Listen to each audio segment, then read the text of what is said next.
अस्सलाम वालेकुम दोस्तों, कैसे हैं आप सब। उम्मीद करता हूँ खैरियत से होंगे। Welcome to my channel Naseer centre voice. तमाम वीडियो अपडेट्स के लिए नसीर सेंटर वॉइस को सब्सक्राइब करके बेल नोटिफिकेशन को ऑन कर दें। तो बढ़ते हैं आज की स्टोरी की तरफ। दोस्तों, जब हम बग़ैर अपना हिसार बांधे गैर मरई मखलूक़ात यानी जिन्नात का ज़िक्र करते हैं तो वो हमारी तरफ मुतवज्जा हो जाते हैं, और अगर ऐसी जगहों पर इनका ज़िक्र किया जाए जहाँ पर इनका मस्कन हो तो ऐसी असेब ज़्यादा जगहों पर ये अपनी मौजूदगी का एहसास भी दिला देते हैं, और ऐसे खौफनाक और दिलखराश वाक़यात रूनुमा होते हैं कि दिल दहल जाता है। ऐसा ही एक इंतहा से ज़्यादा खौफनाक वाक़या हमें अरशद ने लाहौर से भेजा है। चलिए अरशद का ये खौफनाक तरीन वाक़या हम इन्हीं की ज़ुबानी सुनते हैं। अस्सलाम वालेकुम नसीर भाई, मेरा नाम अरशद है और मैं लाहौर का रिहायशी हूँ। ये वाक़या जो आज मैं बयान करने जा रहा हूँ ये मेरे और मेरे एक दोस्त के साथ पेश आया। हुआ कुछ यूँ कि हम दोनों का मुश्तरका जिगरी दोस्त बीमार हो गया। इसको काफ़ी ज़्यादा उल्टी और मोशन लगे हुए थे। हम इसको लेकर लाहौर के एक हॉस्पिटल में ले गए। हॉस्पिटल का नाम मैं मेंशन नहीं करना चाहता क्योंकि वो हॉस्पिटल अभी भी मौजूद है और काफ़ी अच्छी ट्रीटमेंट करता है, और मैं नहीं चाहता कि मेरे नाम बताने से इस हॉस्पिटल की साख ख़राब हो। खैर, हॉस्पिटल वालों ने मेरे दोस्त को एक दिन के लिए एडमिट कर लिया। इसको काफ़ी सारी ड्रिप्स लगाई गई, इंजेक्शन वगैरह लगाए गए। रात तक मेरे दोस्त की तबीयत काफ़ी बेहतर हो गई थी। डॉक्टर ने कहा कि वो सुबह हमारे दोस्त को डिस्चार्ज कर देंगे। खैर, जब हमारे दोस्त की तबीयत बेहतर हुई तो हम दोनों ने भी सुकून का सांस लिया। रात के तकरीबन 2 बज गए थे। हम दोनों को ही नींद बिल्कुल नहीं आ रही थी। हमारा दोस्त तबीयत ठीक होने की वजह से सुकून से सो गया था। हम दोनों जनरल वार्ड से निकलकर बाहर हॉल में मौजूद खिड़की के पास आकर बैठ गए। ये इस हॉस्पिटल का 2nd फ्लोर था। खिड़की से काफ़ी अच्छी हवा आ रही थी। हम दोनों को सुबह का इंतज़ार था कि हमारे दोस्त को छुट्टी हो जाएगी तो हम घर जाकर ही सोएंगे। खैर, हमने टाइम पास करने के लिए हॉरर बातें करना शुरू कर दी क्योंकि ये हम दोनों का ही फेवरेट टॉपिक था, और बातें करते हुए हमें इतना ज़्यादा मज़ा आ रहा था कि टाइम का पता ही ना चला। हमें हॉरर बातें करते हुए तकरीबन 1 घंटा गुजर गया था। रात के तकरीबन 3 बज गए थे कि एकदम से हमारे ऊपर वाले फ्लोर से अजीब सी धम धम और भागने की आवाज़ आना शुरू हो गई। हम दोनों दोस्त हैरान थे कि ये कौन है जो हॉस्पिटल में मरीजों का ख्याल किए बगैर इतना ज़्यादा शोर मचा रहा है। आवाज़ मुसलसल आ रही थी, पर हैरत की बात ये थी कि कोई और इस आवाज़ की तरफ मुतवज्जो नहीं हो रहा था। हम दोनों दोस्तों ने सोचा कि ऊपर जाकर देखते हैं कि ये कौन है, और इसको मना करते हैं कि नीचे मरीज़ हैं, मरीज़ों को तकलीफ़ होती है, इतनी धम धम क्यों कर रहे हो। हम दोनों सीढ़ियों से चढ़कर 3rd फ्लोर पर पहुंच गए। ये फ्लोर काफ़ी ज़्यादा पुरअसरार था। इस फ्लोर पर कोई ना था, और हमारे आते ही वो आवाज़ें भी आना बंद हो गई थी। हम थोड़ा आगे तक देखने के लिए गए कि ऐसा तो नहीं कोई भागकर पीछे की तरफ चला गया हो, लेकिन इस पूरे फ्लोर पर कोई नहीं था। हम दोनों को काफ़ी हैरत हो रही थी। खैर, हम दोनों नीचे आने के लिए वापस सीढ़ियों की तरफ आए। जब हम वहाँ पहुँचे जहाँ हम सीढ़ियों से ऊपर आए थे तो हमारे पैरों से ज़मीन निकल गई क्योंकि वहाँ तो सीढ़ियाँ ही मौजूद ना थी। हम दोनों हैरान और परेशान हक्का बक्का हो गए थे कि ये हुआ क्या है। शायद हम गलत आ गए हों, सीढ़ियाँ दूसरी तरफ होंगी। मैंने काफ़ी परेशान लहजे में अपने दोस्त से कहा। मेरे दोस्त ने कहा, नहीं यार, ऐसा कैसे हो सकता है, हम अभी अभी तो यहीं से आगे गए थे। जब हमने वापस पीछे मुड़कर देखा तो अभी इस फ्लोर पर कुछ रोशनी थी, लेकिन अब बिल्कुल अंधेरा हो गया था। हम दोनों ने अपने मोबाइल्स की फ्लैश लाइट ऑन कर ली। फ्लैश लाइट ऑन करते ही हमारे सामने कुछ दूर एक शख्स नजर आया। इसने सफ़ेद कपड़े पहने हुए थे और वो दूसरी तरफ जा रहा था। लेकिन अजीब और हैरत अंगेज बात ये थी कि वो उल्टा चल रहा था। इसका चेहरा दूसरी सिमत था, लेकिन वो अपने चेहरे की मुखालिफ सिमत में चल रहा था। इस शख्स को देखकर मेरे दिल में एक अनजाना खौफ पैदा हो गया। इसका चेहरा तो हम सही से नहीं देख पा रहे थे, लेकिन इसकी चाल ढाल बहुत ज़्यादा पुरअसरार थी। लेकिन खैर, वो हमारे लिए एक उम्मीद था। एक तो ये कि हम इससे नीचे जाने का रास्ता पूछ सकते थे और मुमकिन है कि ये वही शख्स हो जो शोर मचा रहा था, जिसे हम मना करने आए थे। जैसे ही हम इस शख्स की तरफ बढ़े तो वो शख्स देखते ही देखते एकदम से गायब हो गया। हमें समझ नहीं आ रही थी कि वो शख्स कहाँ गया। किसी कमरे में दाखिल हो गया या वाकई में वो गायब हो गया। खैर, हमने हुस्ने ज़न रखते हुए यही सोचा कि वो किसी कमरे में चला गया होगा और हम इसको कमरे में जाता हुआ देख नहीं पाए। यकीन जाने, डर तो हमें बहुत ज़्यादा लग रहा था, लेकिन हम हिम्मत करके इस कमरे की तरफ चल दिए जहां वो हमारे ख्याल में अंदर गया था। जब हम इस कमरे के गेट पर पहुंचे तो कमरे के अंदर से एक अजीब ज़ुबान में कुछ आवाज़ आ रही थी। ये एक औरत की आवाज़ थी। इसका लहजा काफ़ी सर्द था और पढ़ने का अंदाज़ बहुत ज़्यादा खौफनाक था। इस औरत के पढ़ने की इस खौफनाक आवाज़ से सारा माहौल बहुत ज़्यादा हैबतनाक हो गया था। अभी हम सोच ही रहे थे कि इस कमरे का गेट खोलें या नहीं। अभी हम इस कश्मकश में थे कि इस कमरे का दरवाज़ा खुद ब खुद खुल गया। दरवाज़ा खुला तो हमने देखा कि कमरे की ज़मीन पर एक औरत कफन पहने बैठी थी। वो ज़ोर ज़ोर से बहुत खौफनाक अंदाज में हिल रही थी और एक अनजानी ज़ुबान में न जाने क्या बोले जा रही थी। गेट खुलते ही वो औरत चुप हो गई और इस औरत ने हमारी तरफ देखा। इसका चेहरा बहुत खौफनाक था, जैसे 3-4 दिन पुरानी मैयत जो किसी सर्द खाने में रखी होती है। इसका चेहरा बेजान और सफ़ेदी माइल हल्का नीला हो जाता है। इस औरत का चेहरा बिल्कुल ऐसा ही था, बिल्कुल बेजान और इंतहाई खौफनाक। इसकी आंखें और आंखों के साइड का हिस्सा बिल्कुल काला था। वो औरत हमें देखकर बहुत हैबतनाक अंदाज में मुस्कुराई, जैसे अभी हमें कच्चा खा जाएगी। मैं आपको कैसे बताऊं कि इस वक्त हमारी खौफ की वजह से क्या हालत थी। हमारा खौफ इंतहा को पहुंच गया था। हमारे जिस्म बिल्कुल बेजान हो गए थे और हम दोनों ही बुरी तरह खौफ की शिद्दत से कांप रहे थे।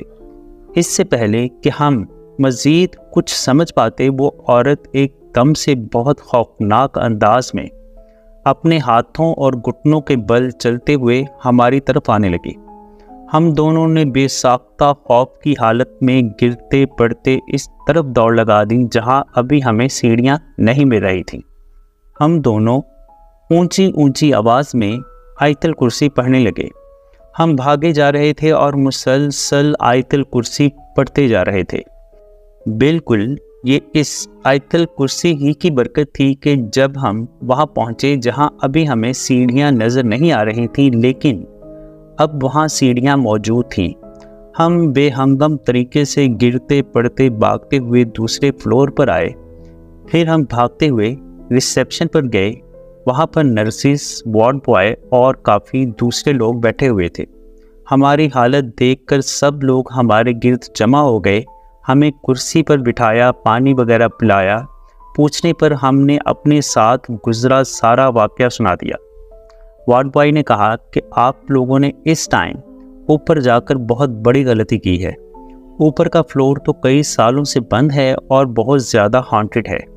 हॉस्पिटल का स्टाफ जो वहाँ सफाई करने गया, दिन में भी इनके साथ काफ़ी हॉरर वाक़यात पेश आए। लिहाजा अब हम लोग वहाँ ऊपर नहीं जाते और इस फ्लोर की लाइट बिल्कुल बंद रहती है ताकि अंधेरा देखकर वहाँ ऊपर कोई दूसरा शख्स ना जाए। न जाने आप लोगों को वहाँ क्यों रोशनी नज़र आई। हो सकता है आपने बताया कि आप लोग हॉरर बातें कर रहे थे तो इस वजह से वो आपकी तरफ मुतवज्जे हुए हों। वार्ड बॉय की ये बातें सुनकर हम और ज़्यादा खौफज़दा हो गए। हम दोनों को काफ़ी तेज़ बुखार हो गया। जैसे तैसे हमने इस हॉस्पिटल में ये रात गुजारी। सुबह तक बुखार की थोड़ी बहुत ट्रीटमेंट हमने इसी हॉस्पिटल में करवाई। सुबह होते ही हम दूसरे हॉस्पिटल में शिफ्ट हो गए।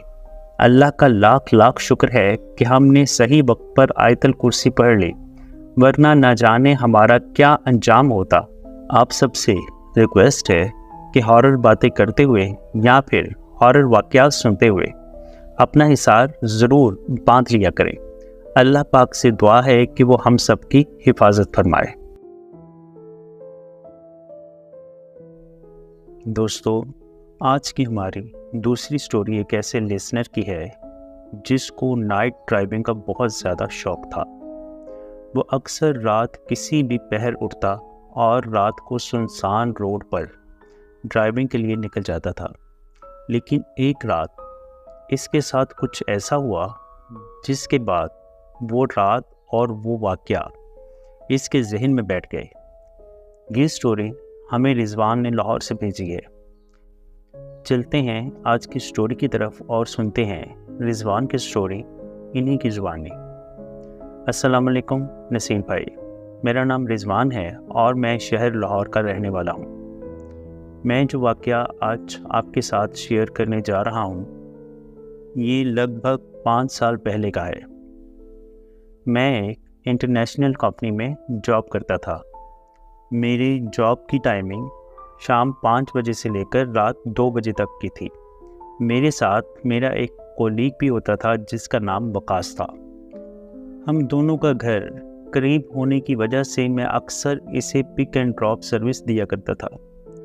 अक्सर हम दोनों रात को ऑफ करने के बाद किसी न किसी होटल रुक जाते, गपशप करते, खाते पीते, इसके बाद घर की तरफ जाना होता।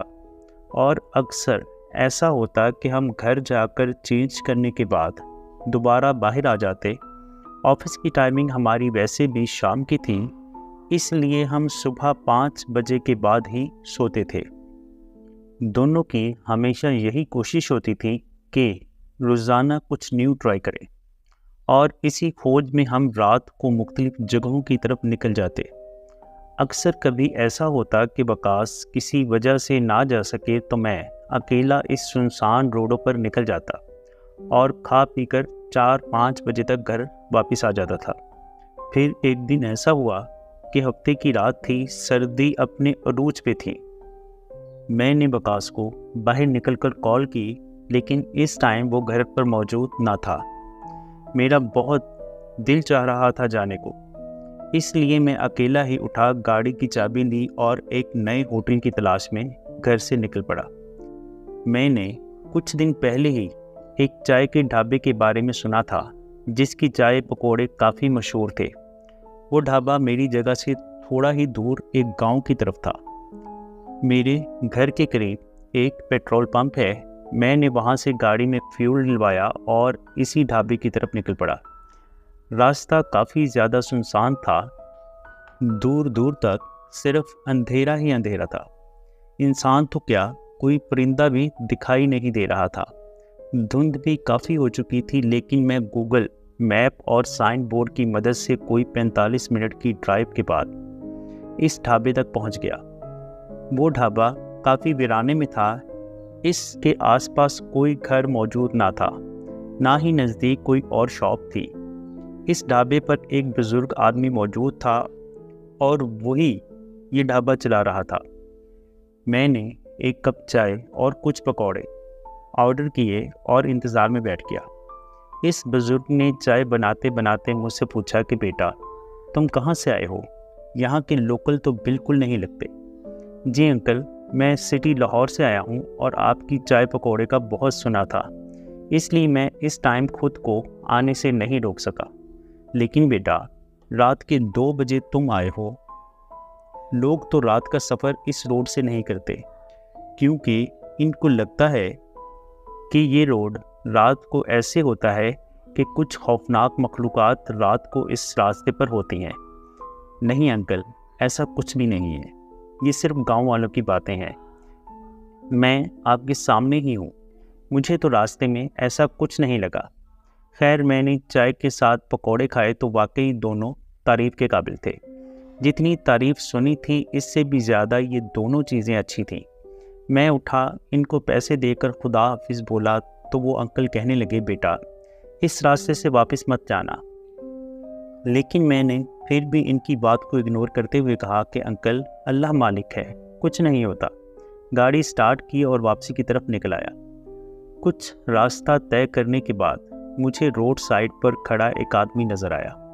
मेरी गाड़ी जैसे ही इस आदमी के करीब आई तो वो एक बूढ़ा आदमी था। इसके हाथ में छड़ी थी और सर पर टोपी। सफ़ेद लिबास पहना था जो काफ़ी लंबा और काफ़ी खुला था। वो मुझे हाथ के इशारे से रोक रहा था। पहले तो मेरे जहन में आया कि क्रॉस करके निकल जाऊं, लेकिन फिर ख्याल आया यहाँ दूर दूर तक कोई गाड़ी भी मौजूद नहीं है। पता नहीं बेचारा कब से खड़ा गाड़ी का इंतज़ार कर रहा हो। इस ख्याल के साथ मैंने गाड़ी इस बूढ़े आदमी के पास आकर रोक दी। गाड़ी का शीशा नीचे किया और पूछा, जी अंकल, किधर जाना है? बेटा, ये थोड़ा आगे मेरा घर है, मुझे वहाँ तक छोड़ दो, तुम्हारी बहुत मेहरबानी होगी।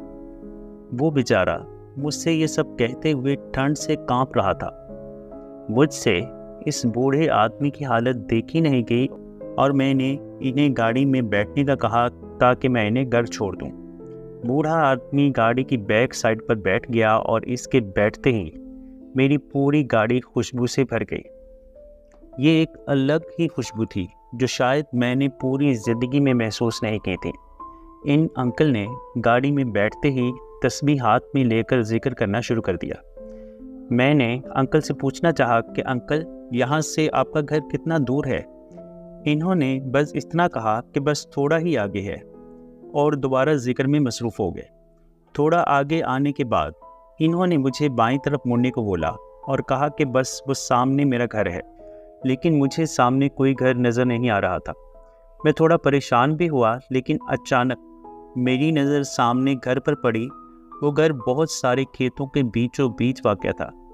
सिर्फ इस घर के अलावा नज़दीक कोई दूसरा घर मौजूद ना था। यहाँ की आबो हवा कुछ अजीब सी थी। मुझे एक अनजाना सा खौफ महसूस हो रहा था। मैंने इसके घर के सामने पहुंचकर गाड़ी रोक दी और कहा, ये लें अंकल, आपका घर आ गया। टाइम देखने के लिए मोबाइल उठाया तो रात के 3:30 बज रहे थे और मैं इस टाइम इस वीराने में गाड़ी रोके हुए था। बेटा, तुम भी आओ, एक कप कहवा पीकर जाना। नहीं अंकल, टाइम बहुत ज़्यादा हो चुका है, मैं अब आपसे इजाज़त चाहूँगा। यहाँ सिर्फ मैं और मेरी बेगम रहती हैं। तुम आओ, 5 मिनट लगेंगे, कहवा पीकर चले जाना और मेरी बेगम से भी मिल लेना। अंकल के इसरार पे मैंने गाड़ी रोकी और गाड़ी से उतरकर बाहर आया और अंकल के पीछे पीछे चल पड़ा। आओ बेटा, यहाँ चारपाई पे बैठो, मैं कहवा लेकर आता हूँ। अंकल मुझे इतना कहकर किचन में चले गए। ये घर कुछ ऐसा बना हुआ था कि दरवाजे से अंदर आते ही मेरे सामने एक छोटा सा सहन था। एक तरफ रूम और बाथरूम था और दूसरी साइड किचन था। मैंने अंदर आकर दरवाज़ा हल्का सा बंद किया और सामने पड़ी चारपाई पर बैठ गया। अंकल इसी टाइम मेरे लिए गर्मा गर्म कहवा ले आए। मैंने कहवा इनसे लेते हुए पूछा कि आंटी नज़र नहीं आ रही? वो अंदर कमरे में हैं, बस आती ही होंगी। इतना कहकर अंकल दोबारा अपनी छड़ी के सहारे किचन में चले गए। 5 मिनट गुजरने के बाद भी अंकल या आंटी में से कोई भी बाहर ना आया। मैं कहवा पी चुका था, लेकिन अब भी ना कोई बाहर आया और ना किसी की आवाज़। मैंने कप चारपाई पर रखा और खड़े होकर अंकल को आवाज़ दी कि अंकल बहुत शुक्रिया, मैं जा रहा हूँ। आंटी से फिर कभी मिल लूँगा। मैं इतना कहकर दरवाजे की तरफ बढ़ा कि पीछे से मुझे कमरे का दरवाज़ा खुलने की आवाज़ आई। मैं वहीं रुक गया और पीछे मुड़कर देखा तो एक बहुत ज़ईफ़ आंटी, तकरीबन 80 साल की होंगी, छड़ी के सहारे कमरे से बाहर आई। हाँ बेटा, कौन हो तुम? तुम्हारी आवाज़ से मैं जागी हूँ। और ये तुम अंदर कैसे आए? आंटी, मैं अंकल को छोड़ने आया था। इन्होंने कहा कि कहवा पीकर जाना, इसलिए आ गया।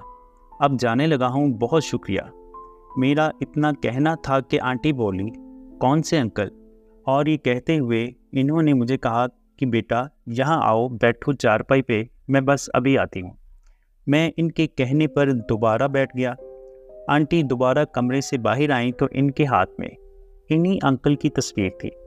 और अब आंटी ने कुछ इंकशाफ किया कि जिसको सुनने के बाद मेरे ऊपर का सांस ऊपर और नीचे का सांस नीचे रह गया। मुझसे पूछते हुए वो बोली कि बेटा ये तस्वीर वाले अंकल? मैंने कहा जी आंटी, यही अंकल। बेटा इनको गुजरे हुए 5 साल हो चुके हैं और अब मैं यहाँ अकेली रहती हूँ। किसी न किसी रात तुम्हारी तरह कोई अजनबी आता है और यही कहता है कि इनको छोड़ने आया था, लेकिन इन्होंने कहवा पिलाने के लिए रोक लिया। मैंने मुस्कुराकर कहा कि आंटी आप क्यों मजाक कर रही हैं? आंटी ने कहा बेटा आप अंदर आए हो, देखो दरवाजे को तो अभी भी अंदर से कुंडी लगी हुई है, और जाकर किचन में देख लो, वो यहाँ नहीं है। मेरी नज़र दरवाजे पर पड़ी तो दरवाज़ा वाकई बंद था, हालांकि मैंने खुद अंदर से हल्का सा दरवाज़ा बंद किया था। मैं फ़ौरन उठा और जाकर किचन में देखा, लेकिन वहाँ पर भी कोई मौजूद ना था। मुझे इन बूढ़ी आंटी की बातों पर यकीन आने लगा, लेकिन मेरे लिए ये बात बहुत ज़्यादा हैरानकुन थी। मुझे पसीने छूटने लगे और साथ ही मेरे दिल की धड़कनें भी तेज़ हो गईं। मैं तसव्वुर नहीं कर सकता था कि मैंने किसी रूह को लिफ्ट दी और इसके हाथ का बना हुआ कहवा पिया। मैंने आंटी से मज़ीद कुछ पूछने से वापस जाना बेहतर समझा। मैंने दरवाज़ा खोला, मोबाइल की लाइट से अपने और अंकल के पाँव के निशानात दिखने लगा, लेकिन यकीन करें इस खेत में सिर्फ मेरे पाँव के निशानात थे और अब वो जगह खामोश, वीरान और सन्नाटे से भरी हुई थी। डर और खौफ से मेरा बुरा हाल था। मैंने आयतल कुर्सी पढ़ना शुरू कर दी और दोबारा पीछे मुड़कर ना देखा, जब तक मैं गाड़ी के पास ना पहुंच गया।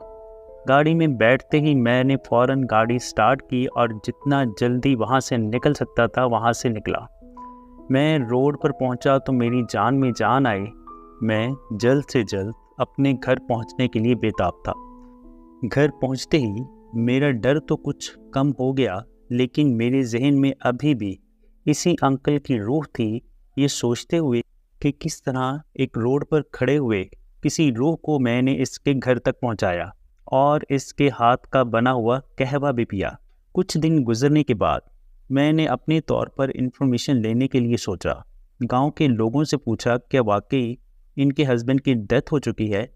सब लोगों का जवाब वही था जो इन बूढ़ी आंटी ने बताया। बहुत शुक्रिया रिजवान, आपने हमारे साथ अपनी ये स्टोरी शेयर की।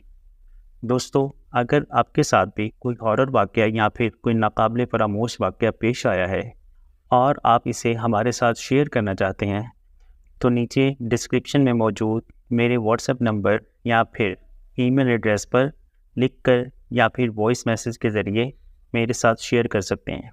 और आपको आज का वाक़या कैसा लगा, कमेंट बॉक्स में अपनी राय का इज़हार ज़रूर कीजिएगा। नीचे लाइक के बटन, ये सामने नीचे, हाँ जी यही ये नज़र आया, इसको भी प्लीज़ प्रेस कर दीजिएगा। आपका बहुत बहुत शुक्रिया। अपना और अपने घर वालों का बहुत सा ख्याल रखिएगा। मुझे अपनी दुआओं में याद रखिएगा। मिलते हैं किसी और खौफनाक स्टोरी में। तब